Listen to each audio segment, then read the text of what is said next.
My beloved, there are things weighing you down, things that were never meant to stay. You've carried them for too long, but I am calling you to let go. The first one, remove negative self-talk. You have spoken words over yourself that I never said. You say, I'm not enough, but as written in Ephesians 2:10, I call you my masterpiece, created anew in Christ Jesus to do good things I planned for you long ago. You say, I'll never change, but as stated in 2 Corinthians 5:17, if anyone is in Christ, they are a new creation. The old has gone, the new is here. Every time you diminish yourself, you agree with the enemy instead of agreeing with me. Will you trust my words over your feelings? Your thoughts shape your life. The enemy knows this, which is why he whispers lies to weaken you. He wants you to believe that you are unworthy, unloved, and incapable. But as declared in 2 Timothy 1:7, I've given you a spirit not of fear, but of power, love, and self-discipline. Do not let his voice be louder than mine. When you speak, you plant seeds. If you speak defeat, you will reap discouragement. If you speak my truth, you will reap strength. Choose your words carefully, because as Proverbs 18:21 says, life and death are in the power of the tongue. Speak life over yourself as I have spoken life over you. It is not pride to declare what I have said about you. It is faith. Say, I am chosen. Say, I am loved. Say, I have a purpose. When the enemy says otherwise, answer him with my word, just as my son did in the wilderness, stating that man shall not live on bread alone, but on every word that comes from the mouth of God. Matthew 4:4. My truth is your greatest weapon. Today, let go of every lie you have believed about yourself. Wash your mind with my word, as Romans 12:2 urges, be transformed by the renewing of your mind. Your identity is not found in your past, your failures, or your feelings. Your identity is found in me. Remove toxic relationships. There are people in your life who are not meant to stay. Some came for a season, but you are trying to keep them forever.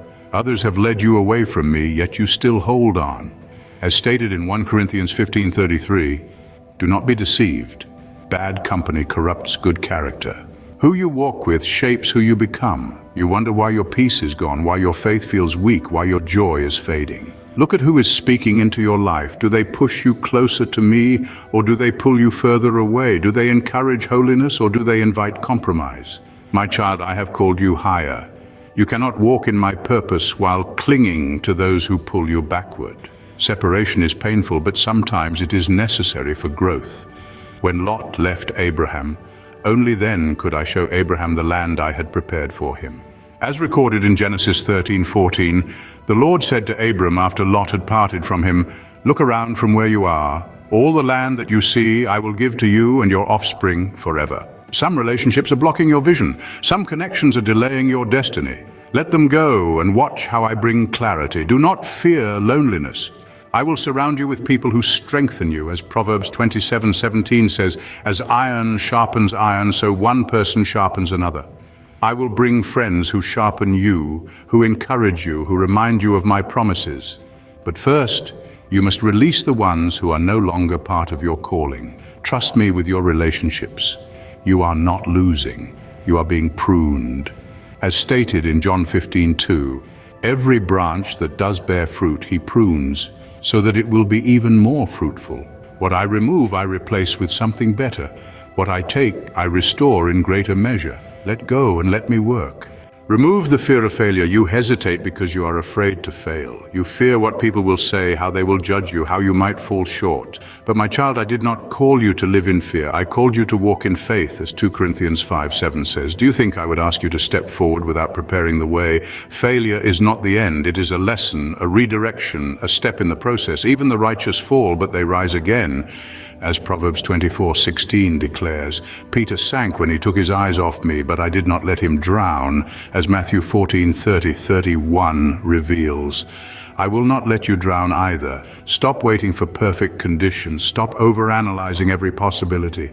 If you try and fall, I will catch you. If you step out and struggle, I will strengthen you. The only true failure is refusing to move when I call.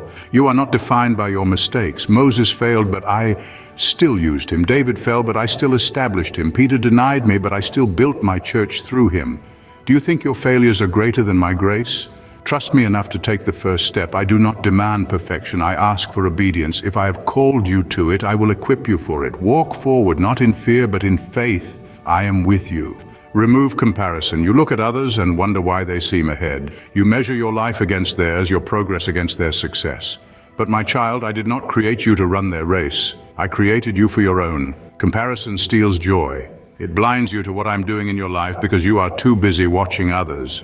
It makes you forget that I have a unique plan for you, a specific calling, a path only you can walk, as Jeremiah 1:5 reminds us. Do not let the enemy distract you with envy.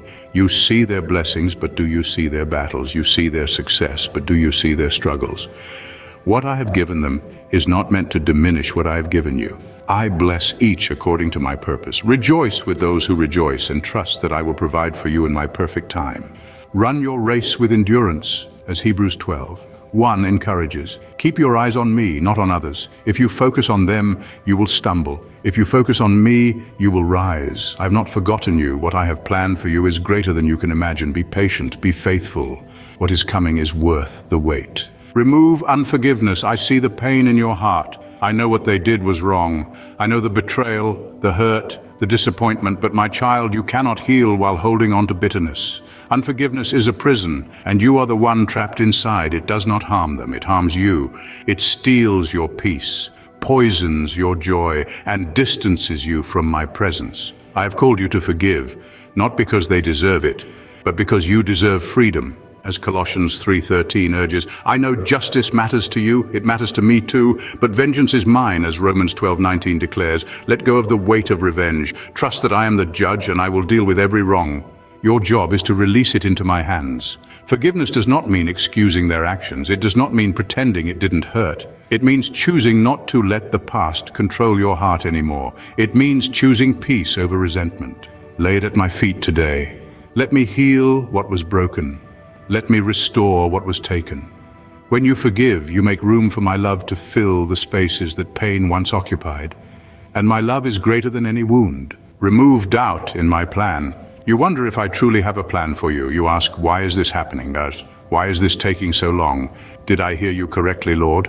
But my child, I have never lost control. I have never abandoned my purpose for you. My thoughts are higher than yours, as Isaiah 55:8-9 reminds us. You only see one piece of the puzzle, but I see the entire picture. You may feel delayed, but I am not slow in keeping my promises. As 2 Peter 3:9 assures, what you call a setback, I call preparation. What you call loss, I call pruning. Abraham waited, Joseph waited, David waited, but waiting is not wasted time. It is in the waiting that I refine your character. It is in the waiting that I strengthen your faith. It is in the waiting that I prepare you for what is to come. Doubt whispers, maybe God has forgotten you, but I have written your name on the palms of my hands, as Isaiah 49:16 says. How could I forget what I've formed? The plans I have for you are good, as Jeremiah 29:11 promises, even when you don't understand them yet. Trust me. Trust that I know what I'm doing. Trust that every delay, every detour, every hardship is part of something greater. When the time is right, I will make it happen, as Isaiah 60:22 assures. Until then, hold on to my promises and do not let doubt steal what I have already set in motion. Remove overthinking the future. You spend so much time trying to predict tomorrow, trying to prepare for every possible outcome. But my child, worry does not add a single hour to your life, as Matthew 6:27 reminds us. You are exhausting yourself carrying a future that belongs in my hands. I have already gone before you. I know the steps you will take. I know the challenges that will come. I know the answers you seek. But I do not reveal everything at once because I want you to trust me daily. I give you enough grace for today. Tomorrow's grace will come when you need it. When the Israelites were in the wilderness, I provided manna each day, just enough for that day, as Exodus 16:4 tells us. I did not give them a month's supply because I wanted them to trust me daily. My child, I will provide for you the same way. Stop trying to store up answers for the future. Walk with me one step at a time. Instead of overthinking, pray. Instead of worrying, worship. Instead of fearing what could go wrong, trust that I will make things right. I clothe the lilies, I feed the sparrows. How much more will I take care of you? As Matthew 6:30 asks, rest in me. Let my peace guard your heart and mind, as Philippians 4:6-7 assures you. You do not have to figure everything out. You only have to trust that I already have. How many times have you said, I'll start tomorrow? How often have you told yourself, I'm not ready, I'm not good enough, or maybe later? My child, excuses are keeping you from the purpose I have set before you. Moses said he couldn't speak well, yet I used him to lead a nation, as Exodus 4:10-12 shows us. Gideon said he was too weak, but I made him a mighty warrior, as Judges 6:15-16 reveals. Jeremiah said he was too young, but I put my words in his mouth, as Jeremiah 1:6-9 declares. Do not say, I am not enough. I am the one who makes you enough. Delayed obedience is still disobedience. If I have placed something on your heart, do not keep pushing it aside. The time will never feel perfect. You will never feel fully ready, but if you step out in faith, I will meet you there. Stop waiting for another confirmation when I have already spoken. Stop looking for an easier way when I have called you forward. Stop making excuses and start moving in faith. I have given you gifts. I have given you purpose. Do not let excuses rob you of what I have called you to do. The moment you move, you will see that I have already gone before you. My beloved, as you begin to let go of the things that have weighed you down, remember that I am with you every step of the way. The words you speak, the relationships you hold, the doubts you carry, and the excuses you make, these are all areas where I want to bring freedom and transformation. It's not by your strength, but by my grace that you can overcome. Trust that I have already gone before you, and each step you take in faith is a step toward the purpose I've destined for you. My child, you are not walking this journey alone. The plans I have for you are beyond what you can see now. But if you trust me and obey, you will experience the fulfillment of my promises. Let go of what holds you back and embrace what I have ahead. Your story is far from over and the best is yet to come. Please subscribe to receive more of my truth and turn on notifications so you never miss what I have to say to you.